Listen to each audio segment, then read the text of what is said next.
जळगाव जिल्हा हा नेहमीच त्यांच्या वाढत्या तापमानाने चर्चेत असतो। यावर्षी देखील मान्सून येण्यापूर्वी खानदेश मध्ये उन्हाचे चांगले चटके बसत होते।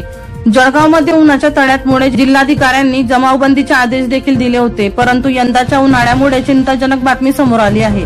यंदाच्या उन्हाळ्यात तापमानाने 47 अंश पार केले होते। सर्वाधिक उन्हाचा तडाखा हा मे महिन्यात बसला, परंतु या तापमानाचा परिणाम हा भूगर्भातील पाणी पातळीवर झाला। जळगाव जिल्ह्यातील अनेक भागांमध्ये पाणी पातळी 1.5 ते 2 मीटरने घट झाली आहे। भूजल सर्वेक्षण विभागाने हा अहवाल दिला आहे। ही पाणी पातळी झालेली घट भरून काढण्यासाठी यावर काही उपाययोजना देखील भूजल सर्वेक्षण विभागाने सांगितले आहे। त्या म्हणजे पावसाचे पाणी जमिनीत मुरवणे, झाडे लावणे, सर्वांनीच पाण्याची बचत करणे अशा उपाययोजना करणे गरजेचे आहे, असे भूजल सर्वेक्षण विभागाने सांगितले आहे। संपूर्ण जिल्ह्यात एकूण 94 गावात पाणी टंचाई जाणवली।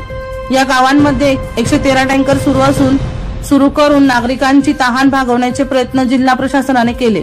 टंचाईचे निवारण करण्यासाठी 166 गावात 186 विहिरी अधिग्रहित केल्या आहेत। पाऊस अजून पडलेला नाही, यामुळे येणाऱ्या काळात पाणी टंचाईची गावे वाढण्याची शक्यता आहे।